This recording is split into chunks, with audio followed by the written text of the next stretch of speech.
고린도전서 45번째 시간입니다. 죽음에 대한 경건한 생각이라는 제목으로 함께 말씀을 나누도록 하겠습니다. 나이를 먹으면 보기 싫은 것이 두 가지가 있다고 하죠. 거울과 저울입니다. 한번 불어난 살은 빠질 줄을 모릅니다. 과거에 날렵한 문매를 기억하고 있는 사람은 저울에 올라서는 것을 싫어해요. 거울도 보기 싫어하죠.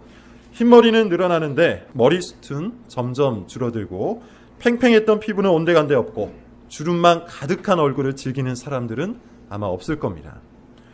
젊을 때 그토록 거울을 많이 들여다보던 사람도 나이를 먹어가면서 거울을 보는 횟수가 점점 줄어든다고 해요. 나이를 먹으면서 저울과 거울을 보지 않는 이유가 뭘까요? 두렵기 때문입니다. 나이 먹어가는 것이 두렵고 젊음을 잃어가는 것이 두렵고 생기가 사라지는 것이 두렵기 때문이에요. 그 두려움이 저울과 거울을 외면하게 만든다는 겁니다.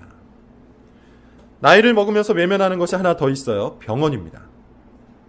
분명히 몸이 예전과 다른데 어딘가 고장난 것이 틀림이 없는데 그렇게 병원을 가려고 하지 않습니다. 병원에 갔다가 혹시라도 큰 병에 걸렸다는 진단을 받으면 어쩔까 하는 두려움 때문이죠. 그러고 보면 두려움은 애매함, 막연함과 짝을 이루는 것 같아요. 보고 싶지 않은 자기의 실체를 보게 될 것에 대한 두려움이 있기 때문에 그냥 막연한 상태로 내버려둡니다. 직면하고 싶지 않은 나의 형편없음이 발각될까봐 그것이 두려워서 그냥 애매한 상태를 유지한다는 거예요.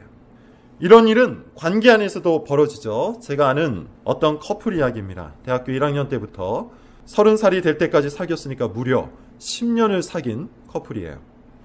둘 다 제 동기고 저에게 이런저런 상담을 많이 했기 때문에 둘 사이에 벌어진 일들을 잘 압니다. 그런데 제3자인 제가 볼 때 이 정도면 이제 회복되기 어렵지 않을까 하는 시점이 있었어요. 아마 그 둘도 알고 있었을 겁니다.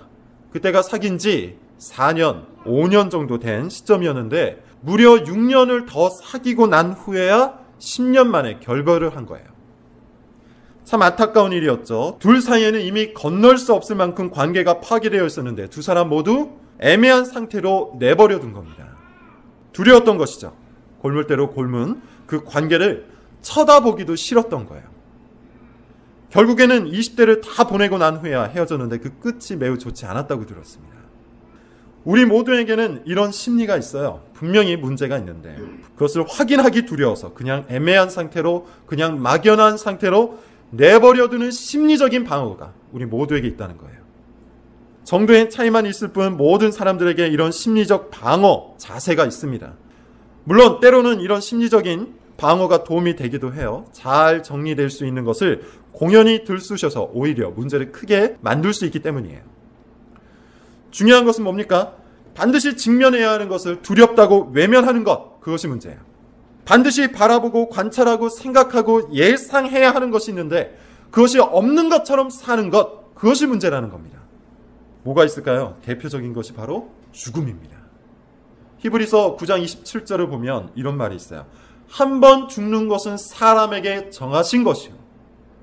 한 번 죽는 것은 사람에게 정하신 것이요. 죽음은 모든 사람들이 반드시 만나게 될 실체입니다.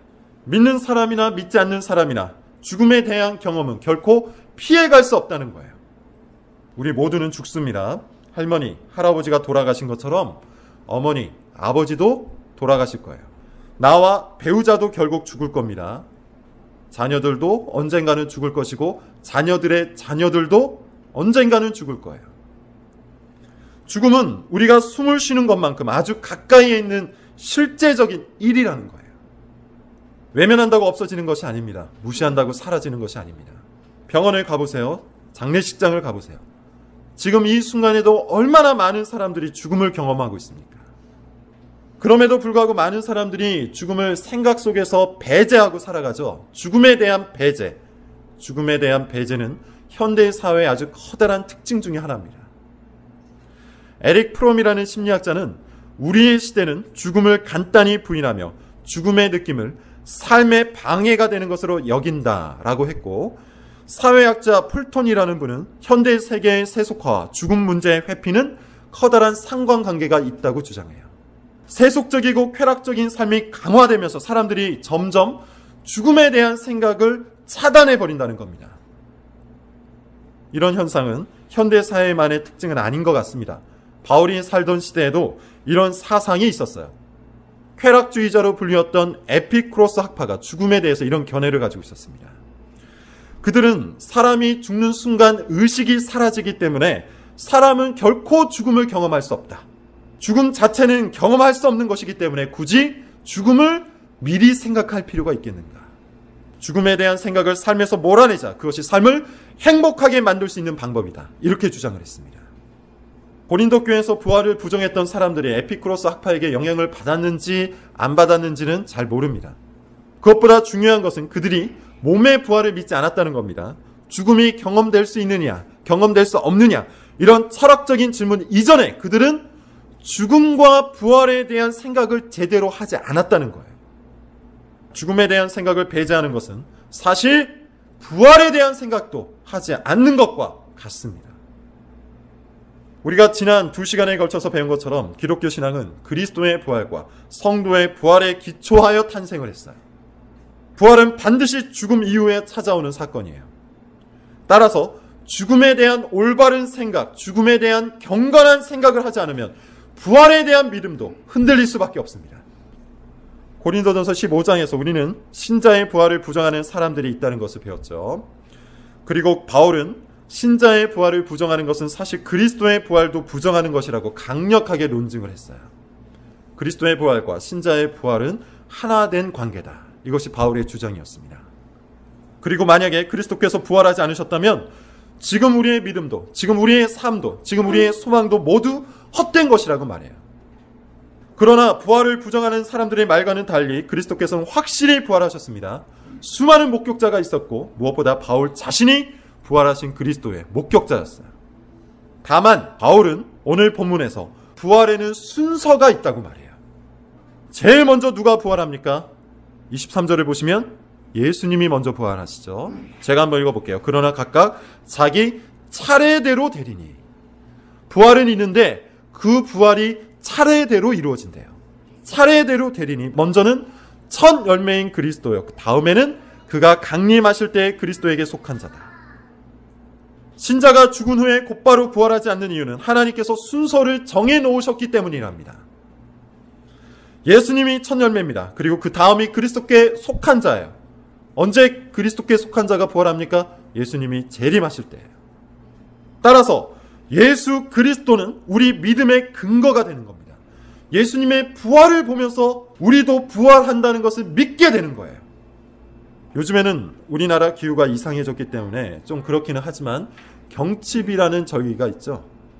경칩이라는 절기는 겨울잠을 자던 동물들이 잠을 깨고 나오는 날, 그날을 경칩이라고 해요.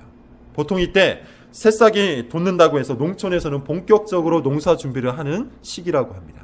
동물들이 잠을 깨고 새싹이 돋는데 왜 사람들은 농사 준비를 하는 걸까요? 겨울이 물러가고 봄이 왔다는 첫 신호이기 때문이죠. 여전히 겨울 기운이 완연하지만 사람들은 새싹을 보고서 가을의 풍성한 열매를 미리 내다보는 겁니다. 새싹 하나를 보고도 우리가 얼마든지 열매를 기대할 수 있는 이유는 새싹이 봄의 첫 번째 신호인 것이 틀림없기 때문이에요. 우리 모두가 그것을 알고 믿고 있기 때문이에요.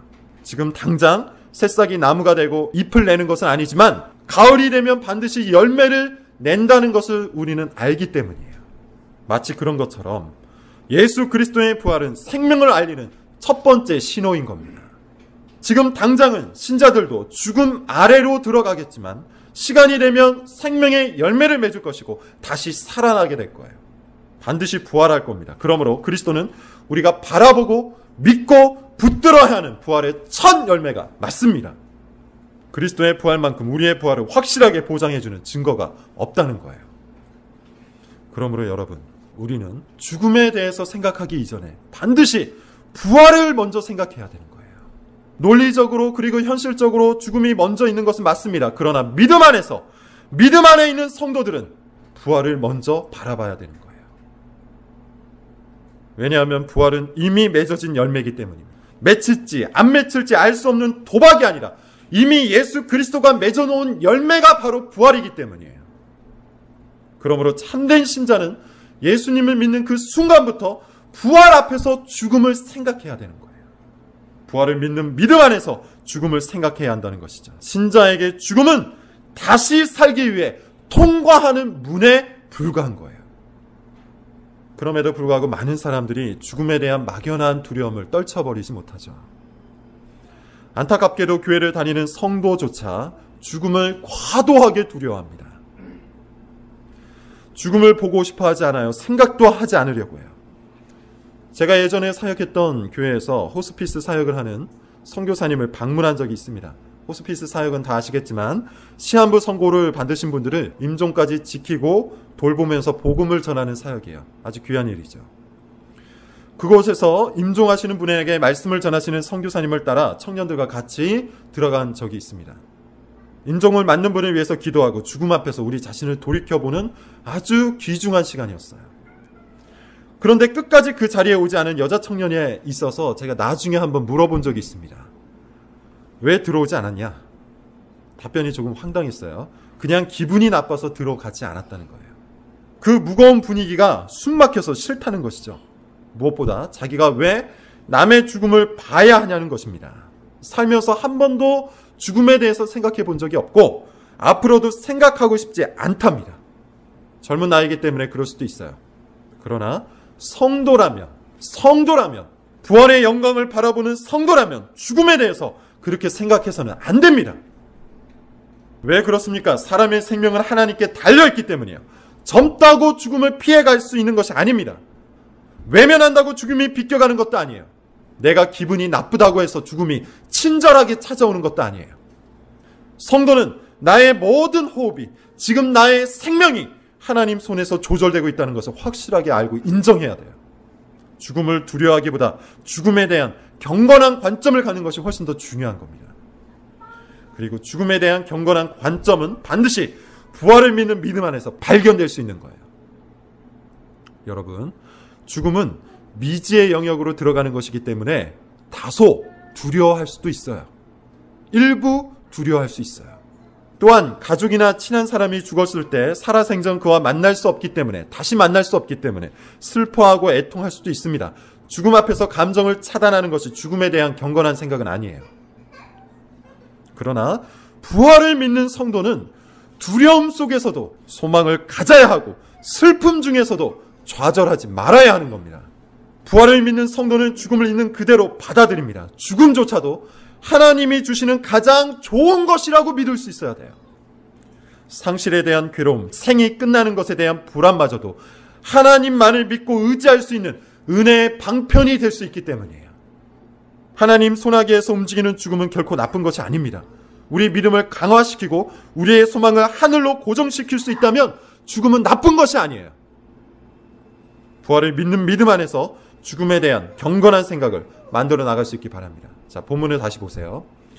24절부터 26절입니다. 같이 한번 읽어볼까요? 24절부터 26절. 자, 시작. 그 후에는 마지막이니 그가 모든 통치와 모든 권세와 능력을 멸하시고 나라의 아버지 하나님께 바칠 때라. 그가 모든 원수를 그 발 아래에 둘 때까지 반드시 왕노릇하시니 맨 나중에 멸망받을 원수는 부활하신 예수 그리스도가 지금도 왕노릇을 하고 계신답니다. 이 구절에서 눈에 띄는 것이 있죠. 26절, 맨 나중에 멸망받을 원수는 사망이다. 여기서 우리가 알아야 할 것은 사망은 반드시 멸망당할 것이지만 가장 나중에 멸망받는다는 거예요. 예수님이 오신 후부터 하나님 나라는 시작되었습니다. 예수님은 하나님 나라의 왕이 되셔서 이 땅을 장악해 가고 계신데 그 마지막 고지를 사망으로 정하신 거예요. 비록 사망은 멸망이 결정되어 있지만 전략상 가장 마지막에 멸망할 겁니다. 따라서 우리는 예수님이 사망을 완전히 정복하시는 그때까지 일시적으로 사망 아래에 갇히게 될 거예요. 중요한 것이 뭐죠? 일시적이라는 겁니다. 하나님의 정하심을 따라 사망이 가장 마지막 순서표를 받은 것은 사실이지만 사망이 멸망당할 순서는 반드시 찾아옵니다. 죽음이 아무리 강력해도 죽음 역시도 창조된 것에 불과하기 때문이에요. 세상에 존재하는 모든 것은 하나님의 손에서 창조된 것이고 만물은 결국 하나님 앞에 복종하게 될 겁니다. 그러므로 우리가 여기서 기억해야 할 것은 두 가지야. 첫째, 예수님이 다시 오시는 그날까지 죽음이 있다는 겁니다. 사람들은 계속 죽을 거예요. 우리도 죽을 거예요. 죽음은 일상 다반사이고 우리가 숨을 쉬는 것만큼 평범한 사건이에요. 따라서 죽음이 없는 것처럼 외면하는 것은 어리석은 짓입니다. 죽음에 대한 언급이 기분 나쁘다고 무시하는 것도 바보 같은 짓이에요. 두렵다고 죽음에 대한 생각조차 하지 않는 것은 가장 미련한 짓이에요. 한 번 죽는 것은 사람에게 정하신 것이라. 이 하나님 말씀을 인정한다면 죽음을 무시하기보다 죽음에 대한 경건한 생각을 정립하는 것이 훨씬 더 옳은 일입니다. 둘째, 우리가 알아야 할 것은 죽음은 일시적이라는 거예요. 밤에 잠을 자는 것은 다음날 아침을 맞기 위한 순서인 것이죠. 마찬가지입니다. 죽음은 다시 살아나기 위한 순서에 불과해요. 그러므로 성도는 딱 그만큼만 슬퍼하고 딱 그만큼만 두려워하면 되는 겁니다. 어두운 밤을 두려워할 수는 있지만 우리가 그 밤을 과도하게 두려워하지 않는 이유는 반드시 아침이 올 것을 알기 때문이에요. 마찬가지로 죽음이 슬프고 두려울 수 있지만 우리가 그 죽음 앞에서 좌절하지 않는 이유는 반드시 다시 살 것을 알기 때문이에요. 어떤 청년에게 이야기를 들었는데 같은 교회 다니는 자매의 오빠가 급사를 했다고 해요. 젊은 나이에 돌연사를 했으니 얼마나 슬프겠습니까? 그렇게 슬퍼하는 친구에게는 헛된 위로를 던지거나 섣부른 신학적 해석을 해주는 것보다는 같이 울어주고 같이 있어주는 것이 훨씬 더 큰 힘이 될 겁니다. 문제는 그 자매가 오빠의 죽음 이후에 하나님이 선하시다면 어째서 우리 오빠를 죽이셨는가, 이런 의문을 품고 그 믿음이 뿌리째 흔들린다는 것에 있었어요. 당연히 받아들이기 쉽지 않은 일입니다. 그리고 시간이 필요한 일인 것은 틀림없어요. 어쩌면 그 자매의 흔들림도 그냥 지나가는 것일 수도 있어요. 그럼에도 불구하고 제가 하고 싶은 말씀은 우리 모두가, 특히 젊은 사람들이 죽음에 대한 성경적인 관점을 잘 세워놓아야 한다는 거예요. 죽음의 의미는 무엇이고, 죽음은 어떻게 발생했으며, 죽음은 어떻게 사라질 것인지, 그리고 죽음 뒤에는 어떤 일들이 벌어질 것인지 성경이 말하는 만큼은 꼭 알아야 한다는 거예요. 그럴 때 언제 어느 때 일어날지 모르는 이 죽음에 대해서 올바른 신앙적 반응을 내놓을 수 있는 겁니다. 물론 다시 한번 말씀드리지만 죽음에 대한 신학적 견해가 감정을 차단하는 것은 아니에요. 슬퍼하고 아파하는 것은 당연한 일입니다. 뿐만 아니라 우는 자들이 있다면 함께 우는 것이 올바른 신학적 견해예요. 제가 말하는 것은 아주 넘어지지 않도록, 아주 흔들리지 않도록 죽음에 대한 생각을 잘 정리해 놓을 수 있어야 한다는 거예요. 자, 이제 29절 이하를 보겠습니다. 여기서부터는 새로운 전개가 시작되는데 부활이 없다면 이라는 말이 또 등장을 하죠. 29절을 같이 한번 읽어봅시다. 29절이에요. 자, 시작. 만일 죽은 자들이 도무지 다시 살아나지 못하며 죽은 자들을 위하여 세례를 받는 자들이 무엇을 하겠느냐. 죽은 자들을 위한 세례가 등장합니다. 많은 사람들이 헷갈려하는 구절이에요. 죽은 자들을 위한 세례. 도대체 이게 무슨 말인가? 다양한 해석이 있어요. 제가 찾은 주석에 의하면 무려 13가지 정도의 해석이 있습니다. 그 중에서 티슬턴이라는 신약학자의 견해가 가장 건전해 보여서 소개를 할게요. 티슬턴은 부활을 소망하며 기쁨으로 죽어가던 성도들이 있었고 그들을 보면서 믿음을 얻고 세례를 받은 사람들이 있었다고 전제를 해요. 이것이 바로 죽은 자들을 위한 세례라고 해석을 합니다. 그러면서 이렇게 재해석을 합니다. 여러분들은 더 이상 그리스도와 함께 살아날 것을 확신하지 못한다는 말입니까? 부활을 의심한다면 도대체 왜 세례를 받는 겁니까? 내용은 조금 어려울 수 있지만 의미는 확실합니다. 부활을 믿지 않는데 도대체 왜 세례를 받았는가? 30절도 보세요. 또 어찌하여 우리가 언제나 위험을 무릅쓰리요. 이번에는 자신을 비롯한 전도자 그룹을 예로 들어요. 만약에 부활이 없다면, 만약에 다시 사는 것이 없다면 우리는 도대체 뭘 하고 있는 걸까? 도대체 우리는 왜 이 생고생을 하고 있는 걸까? 나는 도대체 왜 매일 죽을 위기에 처하면서도 복음을 전하고 있는 것일까? 그렇지 않습니까, 여러분? 만약에 부활이 없다면, 어차피 죽을 것이라면 도대체 왜 바울이 자신의 모든 것을 걸고 이 고생을 하고 있는 겁니까? 어차피 죽으면 끝인데, 죽으면 아무것도 없는데 살아생전 절제하고 희생하고 섬길 이유가 있는 걸까요?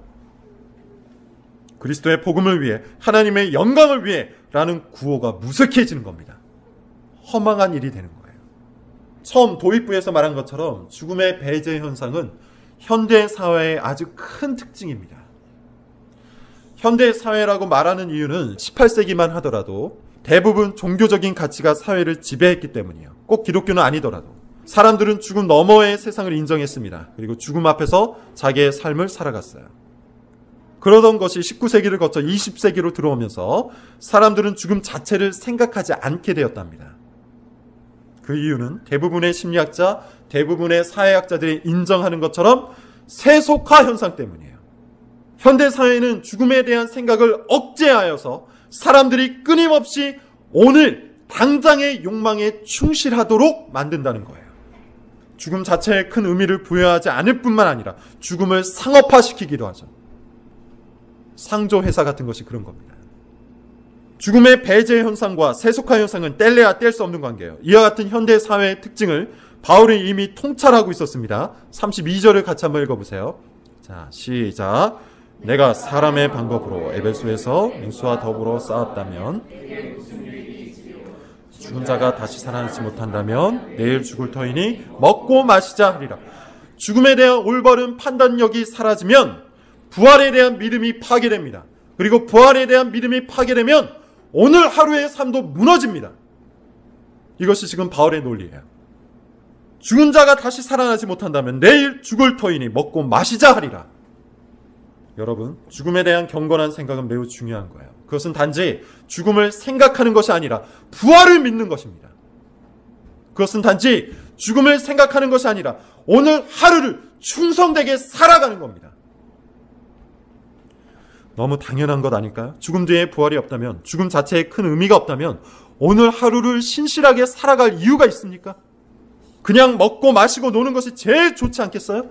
이 땅의 성공을 위해서, 이 땅의 돈을 위해서, 이 땅의 쾌락을 위해서, 내 마음의 즐거움을 위해서 사는 것이 최고의 인생 아니겠습니까? 그런 의미에서 교회의 세속화는 부활에 대한 미련과 맞닿아 있는 거예요. 사실은 부활을 진지하게 믿지 않기 때문에, 사실은 죽음에 대해서 경건하게 생각하지 않기 때문에, 사실은 부활을 좋아하지 않기 때문에 오늘 하루를 그렇게 세속적인 기준대로 사는 겁니다. 이번 주에 읽은 기사 중에 충격받은 게 하나 있습니다. 한국 기독교 언론 포럼에서 그리스도인 학부모 224명에게 물었답니다. 학원 시간과 교회 예배 시간이 겹칠 때 자녀를 어떻게 할 것인가? 교회를 빠지고 학원을 갈 것인가? 이렇게 물었대요. 교회를 빠지고 학원을 가도록 하겠다라고 답한 부모가 무려 47%였답니다. 더 놀라운 것은 장로와 안수 집사는 58%였다는 거예요. 여자 직분자들, 즉 엄마들은 더 높았는데 71%가 교회 대신에 학원에 보내겠다고 답변했답니다. 조금 과격하게 말하면 신앙 따위는 중요하게 생각하지 않는 것이죠. 그것도 교회 중직자들이 그렇다는 겁니다. 도대체 어디에서부터 잘못된 것인지, 어디에서부터 고쳐야 하는 것인지 알 수 없을 만큼 교회의 세속화가 무섭게 진행되고 있어요. 많은 원인이 있을 겁니다. 고린도전서의 맥락을 따르면 특히 부활신앙의 상실이 바로 그 원인이에요. 이 땅이 전부인 것처럼, 이 땅의 만족과 행복이 전부인 것처럼, 죽음 뒤에는 아무것도 없는 것처럼 그렇게 살기 때문이에요. 사실은 부활을 전혀 믿지 않고, 사실은 부활을 전혀 좋아하지 않고, 사실은 부활을 받아들이지 않기 때문이에요. 만약에 우리가 죽음에 대해서 경건하게 생각하기 시작한다면 참 많은 것들이 변할 거예요. 첫째, 생과 사는 내가 결정할 수 없다는 것을 받아들일 겁니다. 이것을 받아들이면 이 땅이 전부인 것처럼 살 수 없어요.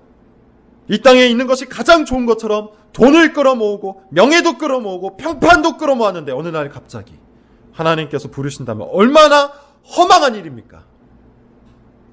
생과 사의 주권자로 하나님을 인정하면 우리는 참으로 욕심 없이 이 땅을 살아가게 될 겁니다. 둘째, 죽음 그 자체를 외면하지 않겠죠. 죽음에 대한 막연한 두려움을 극복할 수 있을 거예요. 나의 죽음뿐만 아니라 가족의 죽음, 친한 친구의 죽음까지도 믿음 안에서 올바르게 반응할 수 있을 거예요. 아주 중요한 겁니다. 여러분, 적어도 세상 사람들이 볼 때 죽음에 임하는 성도의 모습을 보고 다르다는 생각은 해야 하지 않겠습니까? 세상에서는 발견할 수 없는 평안과 기쁨과 안식이 그리스도인의 죽음에서 발견되어야 하지 않겠습니까? 세상 사람들보다 죽음을 더 두려워하고 세상 사람들보다 죽음을 더 혐오하는 것은 그리스도인의 모습이 아니에요. 셋째, 하나님을 더욱 의지하게 될 거예요. 33절, 34절을 읽어보고 마무리하겠습니다. 같이 읽어볼까요? 시작. 속지 말라. 악한 동물들은 깨어 의를 행하고 죄를 짓지 말라. 하나님을 알지 못하는 자가 있기로 내가 너희를 부끄럽게 하기 위하여 말하라. 부활이 없다고 말하는 사람들을 바울은 뭐라고 표현합니까? 악한 동물이라고 해요. 나쁜 친구들이라고 해요. 그러면서 속지 말라고 합니다. 대신에 뭘 하라고 하죠? 깨어 있어라. 의를 행하라. 죄를 짓지 말아라. 그러면서 충격적인 말을 합니다. 하나님을 알지 못하는 자가 있기로 내가 너희를 부끄럽게 하기 위하여 말한다. 무슨 의미일까요? 부활을 부정하는 사람은, 부활을 믿지 않는 사람은 사실 하나님을 알지 못하는 사람이란 뜻이에요. 그 자세한 해석은 다음 주에 하기로 하죠. 중요한 것은 죽음에 대한 경건한 생각이 하나님을 더욱 깊이 이해하고 하나님께 더욱 의존하게 만든다는 겁니다. 어떻게 그럴 수가 있습니까? 문명이 발전을 하고 사회가 진보를 하면서 사람들은 많은 것을 정복했죠. 과거에는 손도 댈 수 없었던 질병도 치료하게 되었고 지구 반대편에 있는 사람과도 대화할 수 있게 되었어요. 그러나 사람들이 엄두도 내지 못하는 한 가지 영역이 있는데 바로 생과 사의 영역입니다. 진화론을 주장하는 그 어떤 학자도 생명체를 만들어내지 못해요. 유전자를 공부하는 그 어떤 학자도 죽음을 끝장내지 못해요. 생과 사의 영역은, 생명과 죽음의 영역은 사람들이 건드릴 수 없는 불능의 영역, 미지의 영역입니다.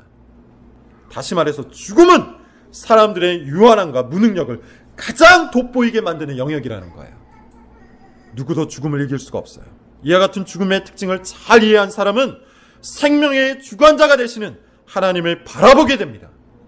죽음 앞에서 인생의 한계를 깨달은 사람은 우리에게 약속하신 영원한 생명을 소망하게 됩니다. 그리고 그 하나님께 우리의 삶 전체를 의지하게 되는 거예요. 이것이 죽음에 대한 경건한 생각이 주는 유익입니다. 죽음을 외면하는 것은 죽음이 정해져 있는 사람이 취할 수 있는 가장 어리석은 행동이에요. 반면에 죽음을 직면하되 성경이 말하는 대로 죽음에 대해서 생각하는 사람이 현명한 사람입니다. 성도에게 있어서 죽음은 죽음 그 자체로 끝나지 않아요. 그러므로 여러분, 죽음에 대해서 생각합시다. 경건하게 생각하여서 그 생각의 끝이 그리스도에게 닿도록 합시다. 하나님께서 은혜를 주신다면 우리 모두는 죽음도 감사할 수 있습니다. 그런 우리들이 될 수 있길 바랍니다. 기도하겠습니다.